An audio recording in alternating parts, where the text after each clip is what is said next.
Welcome to NucleCast, the official podcast of the Deterrence Center. Our host is Dr. Adam Lowther, co-founder and vice president for research at the National Institute for Deterrence Studies. The Deterrence Center is a 501c3 organization ensuring a broader understanding of the nation's strategic nuclear deterrent and its ongoing modernization. Thank you for listening and welcome to the show. The views of the host and the guests are their own. Welcome back to another great episode of NucleCast. Of course, I'm your host, Adam Lowther, and today, as every single episode we've ever had, I don't know that we've ever had a bad guest, but we've got another great guest. Of course, I'm talking about Bob Peters, and Bob's been on before, and he's at the Heritage Foundation, and he's been doing great work, working on the future of the nation's nuclear arsenal, modernization, sort of all those topics. And Bob, welcome to NucleCast. It's good to see you again.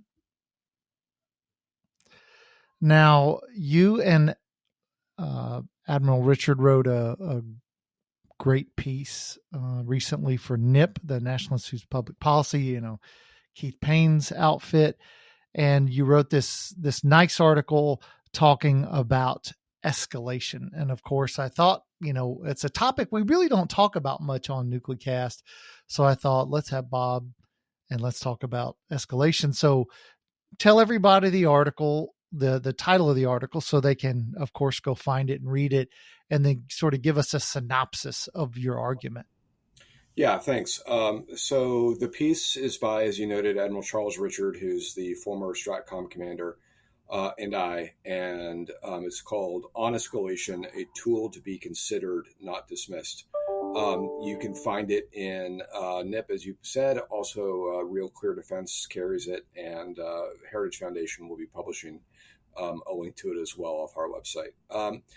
So the premise of the piece is that our national security professionals, both civilian policymakers and uniformed military, have gotten to this place where they see escalation as being something that is inherently bad. They see escalation it's almost a synonym in their mind for a course of action that is undesirable, or a course of action that should be dismissed. And is for us, maybe there are times at which you should dismiss it because it's not the right tool for the right crisis in which you find yourself. But there are times in which you may actually need to escalate. And so for us, it comes down to, if you really are thinking about escalation, and you kind of take Keith Payne's definition of deterrence as the threat of withheld escalation, that is, deterrence, in particular deterrence by punishment, is the unstated threat of escalation if the adversary pursues a certain course of action. Then if you say, well, we're not going to escalate, then that actually makes things less stable, and it undercuts your deterrent posture. And what we say in this article is that if an adversary chooses to pursue war, they are by and large revisionist states, right? And so they pursue war because the current situation in which they find themselves is intolerable for them. And that's why they pursue conflict. They're revisionist states. We in the United States, since the end of the Cold War, we've been a status quo state. That is, we're by and large kind of happy with the status quo. We don't want to change things radically. And so we just want to get back to the status quo ante, right? The way things were before the war began. And that makes us in many ways, as national security professionals, risk-averse, because we like what we've got. We don't want to lose it. So we're unwilling to risk, to undertake behaviors that could lead us to a place where we lose what we have. Now, if you're a revisionist state and you're willing to start a war, you don't mind really engaging in risky behavior because you already hate the situation in which you find yourself. And so you're willing to escalate. But if we are unwilling to escalate as the status quo power, and the adversary knows that, they've probably baked in our response. They've probably already said, we're going to do X. And we think the United States or the U.S. allies are going to do Y. and it's going to be non-escalatory. It's going to try to bring things back down. And we know generally within what a range is that they're going to do in response to what we do. So therefore, we're okay with that. We've kind of baked that into our calculus, and we think the rewards outweigh the consequences of what we're going to do. Unless the United States does something different, radically different, and tries to wrong foot the adversary and to make the adversary say, oh my God, we weren't expecting that. The United States, the Americans did something that we weren't prepared for. We need to go back and rethink our plan, because this could actually turn out really worse for us, and things could get even worse for us than before the war started. And so, what we lay out in the paper, and I'm happy to talk more about it, is that fundamentally our national security professionals need to think about escalation as a tool that they should at times employ, depending on the stakes, depending on the nature of the conflict in which they find themselves, and depending on, how bad things are and what American interests are at that moment. So that's the general gist of the paper itself. So if I could sort of offer what might be a real example, it's, for example, I think the Russians probably think that in a Europe scenario, maybe a Ukraine or a NATO scenario, Baltic scenario, if they were to use nuclear weapons, clear escalation, that the United States would in turn use conventional forces and would not match their escalation or, escalate above them. And so therefore they think that they could, dominate that escalation ladder and ultimately achieve their objectives via, a fiat accompli, because we won't escalate. And then if I understand what you're saying correctly, you're saying that if that's what you've sort of created as the image in the minds of your adversaries, then that's a dangerous thing to do, that you need to be willing to clearly communicate to your adversaries and be willing to, of course, to escalate with them or out-escalate them as part of your effort to ultimately be victorious. That's exactly right. And so I'll give you a real world example. We're recording this on Monday, October 7th, on the drive into the office this morning. I was listening to C-SPAN. They were doing a wrap up of the Sunday morning, roundtable discussions. And they were talking about October 7th, and somebody said, Israel has to do what's in their best interest in the defense of Israel. And so what's happening in the Middle East is unfortunate, but let's be honest, it's probably in Israel's best interest. And one of the panelists responded with, no, that's not right. Real leadership is about getting to a place where there is no war. That's real leadership. And I kind of, my jaw dropped open, because for me, a national leader's job is to pursue the national interest of that nation. And maybe sometimes that does mean getting the war to end, but other times it means you need to prosecute a war and win that war. Franklin Roosevelt, after Pearl Harbor, he exhibited leadership because he said, by God, we're going to win World War II. Not, we need to figure out, how to de-escalate things, how to get to a world without war. It was, no, we're in it to win it. And I think far too often, American national security practitioners are far too reflexive to say, we need to de-escalate, we need to calm down, we need to get back to the negotiating table, we need to give diplomacy a chance, we need to give breathing space for dialogue. And it's not to denigrate any of those things, but to be dismissive of escalation as a viable tool that can at times be useful, I would offer is it's kind of like cutting yourself off at the knees. Yeah, it seems, it's funny that we're sitting here talking about this, because it sort of seems that we are, a victim of our own success, in the sense that, you and I both have kids who are about the same age, and we worry that because our kids have fundamentally grown up in a world where they never want for anything. There's no hardship, there's no difficulty, there's just, will I get the new Xbox and the new iPhone I want this Christmas, or will I have to suffer with just the new Xbox or just the new iPhone? And that's sort of their big life challenges that, that's sort of modern America. So this idea that, hey, we've achieved this sort of pinnacle of success and prosperity, and that we're not going to have to fight for anything anymore. And that, we'll just sort of ride this, into eternity. It's sort of ahistorical. And, for a good historian of, previous great empires, they all collapse at some point. There's a great book. I think it's called The Fourth Turning, something like that. And it basically says things last for 7 generations, and then eventually there's calamity, and then you have to sort of start over.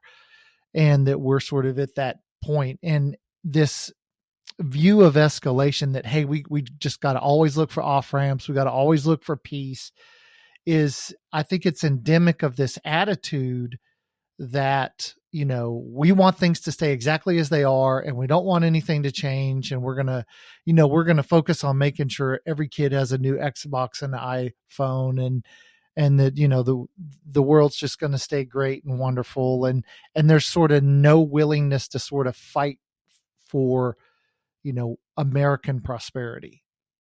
Am I reading that wrong, or do you see it differently? Look, as a father, like I do wonder.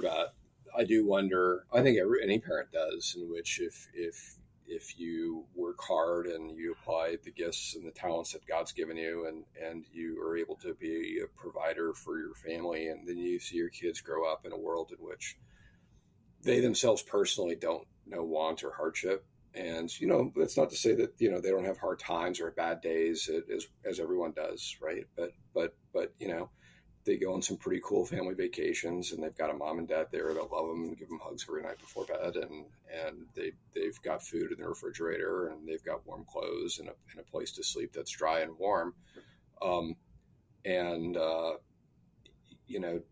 If they don't know true struggle and true hardship, does that undercut their ability to make hard decisions and hard choices when they become adults? I don't know. I mean, that's it. I guess to sort of draw it back to the, our topic, it seems, I guess maybe I wasn't all that clear, but it seems that, escalation is part of this willingness to fight.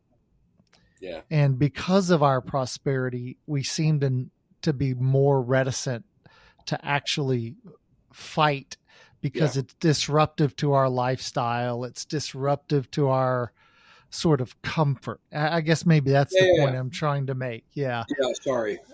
So no, I think there may be something there. Like I said, we're a status quo power, right? And so the United States is a status quo power. And so we do not want to see things change. We don't want to see, and we don't, and like I said earlier, because we're happy with what we have, we don't want to risk losing what we have. And escalation inherently involves risk. It is, you can't take the risk out of escalation. And I do think that there is a link there between being a status quo power, therefore you are risk averse, therefore you do not want, or you're very hesitant to pursue escalation because of the potential downsides. But ultimately, I think that is, I think that's self-defeating if you wish away escalation without actually understanding that, actually understanding the benefits of escalation, or understanding the real downsides of if you pursue a national security policy that ground rules out escalation from the get-go. And in that sense, I do think it has real implications for strategic stability. The bad guys, I think, almost become incentivized to engage in conflict, or at least go up to the brink of conflict, because they kind of know what the status quo power is going to do, and what they are and are not willing to risk. And if you're more willing to let the dice fly high, to paraphrase Caesar, then I think that you have the ability to set not only the timing of violence, but the tempo and nature of the violence itself. And so, and it seems as though over the last, 20 plus years, if you think back to, 9/11, and right before 9/11, Osama bin Laden said that America was a paper tiger, and that America would be unwilling to fight. And then ultimately we have the 9/11 attacks, and then the country has to prove that it isn't a paper tiger and that it is willing to fight. And it seems like we're sort of in that position again. And this time we're talking about escalation, particularly with nuclear weapons. And this is one where we sort of don't want to leave it to our adversaries to say, well, America's a paper tiger. We can attack them. They won't fight. We don't really want to put ourselves in that position, because it won't be, the loss of the Twin Towers. It'll be, perhaps a far greater loss. And so demonstrating that we are willing to escalate, I think, is probably far more important in this circumstance than even it was, prior to 9/11. Yeah, our paper, it's not exclusively on nuclear weapons. I mean, Admiral Richard and I used two examples of real world examples that we witnessed that take place during the course of tabletop exercises or simulations. And one is a purely conventional fight, and the other is purely nuclear. In both instances, the blue players, the American military officers who were playing a notional blue, so good guys, did not escalate, and it had catastrophic impacts by the end of the game. And so one of the examples we use is that red invades a green ally, and there's no nukes being tossed, but the blue players who are emulating a combatant command staff say, well, we don't want to flow forces from the blue homeland to overseas into green, because that could be seen as escalatory by red. And we're just going to try to get things to just slow down and turn the heat down on the conflict.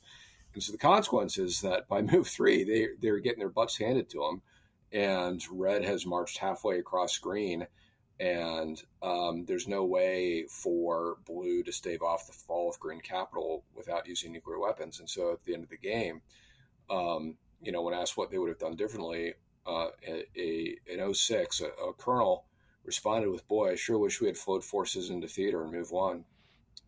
Yeah. But they didn't, because they're afraid of escalation. The other example was a group of senior military officers. So they're all general officers or flag officers, and they're playing a notional advisory team for the president, in which a non-treaty ally green was invaded by red, and red used a limited number of low-yield weapons on green. And so then it was, what do we want to do? And the blue players who were advising the blue president said, well, we're going to just pursue conventional operations only.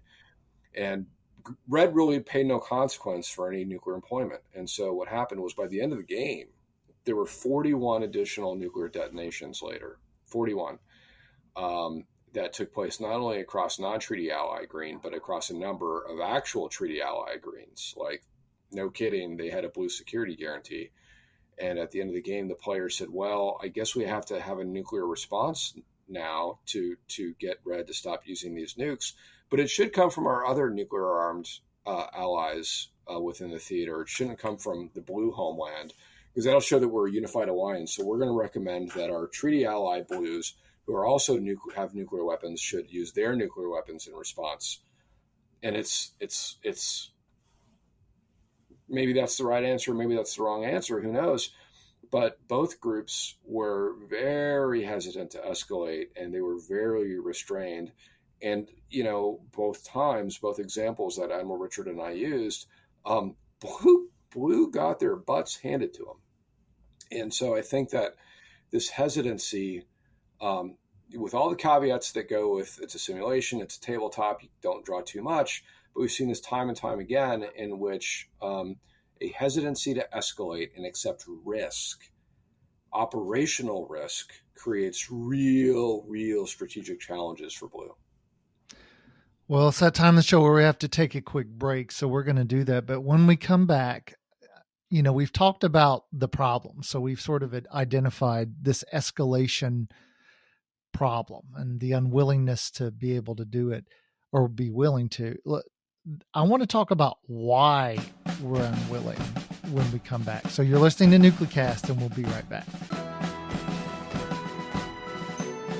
This episode of NucleCast is brought to you by the ANWA Deterrence Center, whose mission is to educate Americans about the nuclear enterprise and strategic deterrence.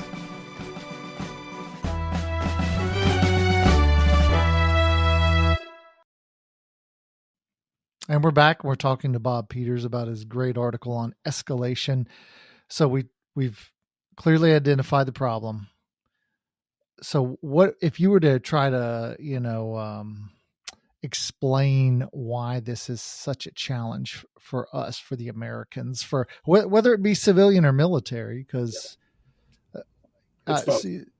It's both. And I'll be honest with you, I'm a little surprised. I've seen some of the same challenges in the Title 10 war games I play, but I started playing these probably close to 20 years ago, whenever we thought nuclear war was unlikely. But as we've sort of come into the the three body problem and our modern age, this is something you got to think about far more seriously, with prospects and probabilities that are not the same as they were 15 years ago. And we've been at this a while now. So I'm surprised to hear that even today, the problem we had 15 years ago is still the problem of today, that this unwillingness to use nukes. Why do you think that this is the way our side thinks about this? So I think there's two reasons, one of which we explore in the paper that I've already touched upon, so we won't delve into that. I think it's the nature of officers coming of age in which they're the status quo power, so they're unwilling to accept risk. Yeah. So there's that, and that's in the paper. I won't continue to beat that. But the other thing, I'll just from my own personal view, is that I think part of it is the problem of JPME, Joint Professional Military Education. Over the last 20 years, there's been a real emphasis on what's called the dime. And the dime is a construct that's taught in JPME. So this is your war colleges and so forth, that if you're an officer, kind of a mid-grade officer, you get sent off to get your master's degree. And it's become very fashionable over the last 2 decades to talk about diplomacy for the D, information for the I, military for the M, and then economics, the E. And you put those together and that becomes the dime. And I think that military officers have beaten this into their skull, that they need to think about the dime. And I'm not trying to belittle at all the importance of diplomacy and information economics. It's important, particularly if you're a combatant commander, if you're a 4-star, you have to understand how the military component of national power fits into the broader aspects of the tools that a superpower can bring. However, for most of those cats who are never going to be combatant commanders, they should be thinking about the military component. And, what can I do with the forces assigned to me? What can I do if I had additional forces assigned to me? What can I do with my forces to help out the other guy achieve his military objectives and so forth? They should be focusing on the military aspect of the problem. And far too often, what I've observed is some wannabe super brain genius that's got oat clusters or an eagle on his or her shoulders says, well, we need to understand that, there's more to the dime than just the M. They should be thinking about diplomacy and information and economics. And then they start thinking about like diplomatic engagements and off-ramps, which I'll touch upon in a moment. And for me, it's like, brother, that ain't your job. Like, you're the dude in a military uniform, or you're the dudette in a military uniform. I want you to think about using military force to achieve the objectives that have been laid out for you by higher command. And you're never going to be as good at diplomacy or economics than somebody in Foggy Bottom or the Department of Treasury. You're not. So don't even try. I want you to be focused like a laser on employing military power. And kind of the other part of this is in JPME and elsewhere, I think there's a big focus on off-ramps. And the off-ramp is the idea of, well, we need to give the adversary a graceful exit. We need to give the adversary a way out of this path that they're on. And the thing, and oftentimes you see this in simulations or war games in which blue is getting their brains beaten out by red, the bad guys. And it's not apparent that there's an easy military solution at hand for whatever reason, the nature of the simulation. Blue's taking it on the chin. And there always will be somebody that says, well, we need to give them an off-ramp. And people will nod their head wisely and tug at their chin. And they don't understand that if you're losing, you're in no position to offer an off-ramp. Yeah. And the analogy that Admiral Richard and I use in our paper is two middle school boys are fighting after class one day. The boy who's winning is in a position to offer an off-ramp to the boy who's losing. The kid who's getting, beaten up has only got four options. He can agree to the terms of the boy who's winning the fight. He can give him his lunch money. He can give him his backpack, whatever. Give him his bike, whatever. 2, he can try to break free and run home, right? Go back home and lock the door.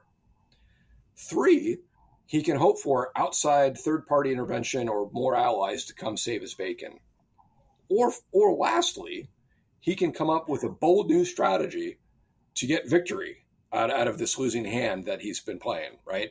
But he ain't in any position to say, hey, look, I think I know a way for you to get out of this situation that you find yourself in, as the kid's sitting on his chest, beating his nose. Pounded him, yeah. Right.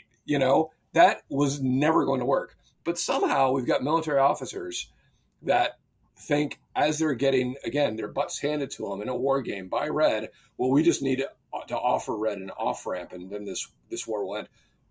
Red's happy. He didn't like the status quo, which is why he initiated the conflict to begin with. He wants a new status quo.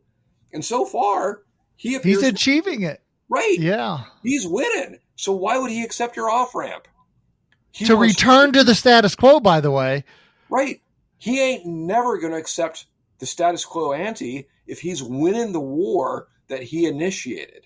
He wants you to accept the new status quo that he's offering. Or, failing that, he's happy for you to go back home and stay out of his business. Yeah. Yeah. No, I'm with you.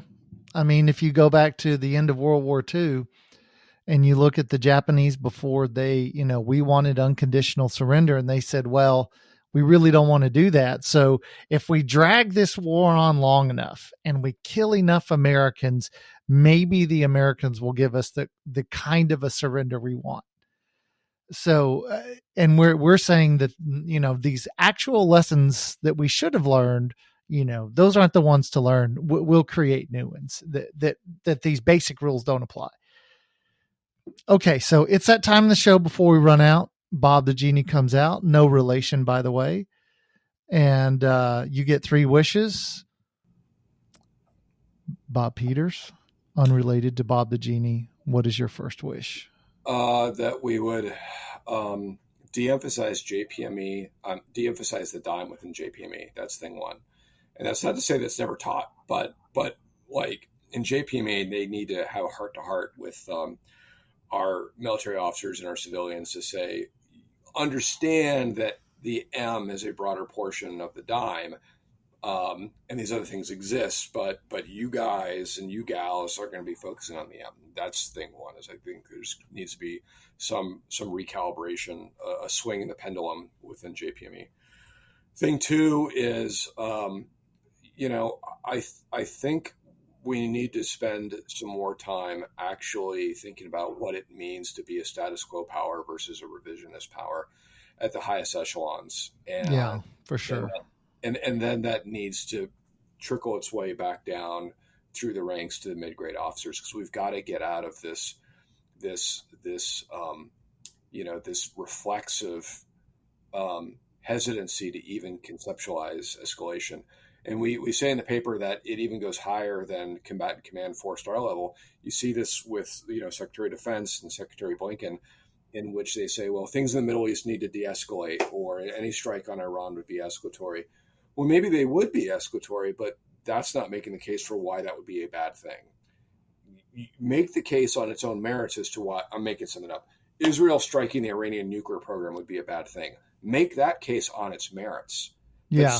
Saying, well, striking the Iranian nuclear facilities would be escalatory, as though that's the end of the conversation. We need to change how we talk about escalation, because the way we even talk about it within the broader national dialogue is in a negative light. And again, it's a tool. Like, it's a hammer, right? Like, a hammer can be great for like building a new garage, or you can bash someone's brains out. You just have to think about it as a tool. The third and final wish would be I really want to see more wargaming amongst the officers who are going to be going up, because they need to understand how um, how we actually need to think about the employment of force at the operational to strategic level. We're terrific at the tactical level, but I would submit that our hesitancy to accept operational risk can have strategic consequences for us as a nation and downsides, and maybe even end up losing the war. So I think that there's a bit of a dichotomy there, in that um, hesitancy to accept operational risk means that we very often take on more strategic risk within the war, and then again with at the national level. And I think this is kind of an underexplored area, but the more I kind of look at this, I think it's kind of a meta lesson for me is hesitancy and fear of risk can have real downsides, and we're accepting risk in the wrong places. Like, as an example, when it comes to plutonium pit production, and I know this is very orthogonal to what we're talking about, but like, we have incredibly rigorous standards when it comes to environmental safety and health safety and workplace safety when it comes to producing plutonium pits. And I'm not advocating that we should just be like willy-nilly, like dumping, plutonium in the Savannah River. I'm not saying that, but we're accepting no tactical or operational risk. And so we're only just barely producing any plutonium pits. And the consequence of that is we're accepting enormous strategic risk because the modernization program is so damn slow. And I use plutonium pits as an example, but you can see this across the board, whether it's the building of Sentinel or Columbia. We're so risk adverse when it comes to industrial policy that we're accepting huge amounts of strategic risk at the high end. And so I do think that there's kind of like a meta analysis that needs to be done, that says, why do states accept strategic risk to buy down operational and tactical risk? And I just think that's a really underexplored topic. No, I agree with that. I'm completely in agreement.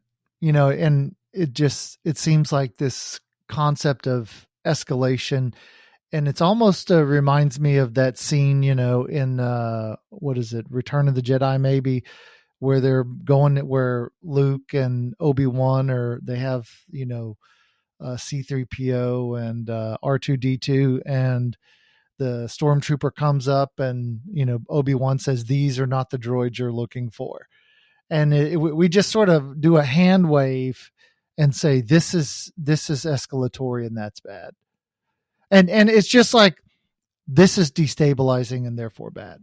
And yeah. I've never even seen a definition of stability. I don't know what it actually means. I just know that anything that is sort of supportive of nuclear is destabilizing. Anything that America wants to do is destabilizing.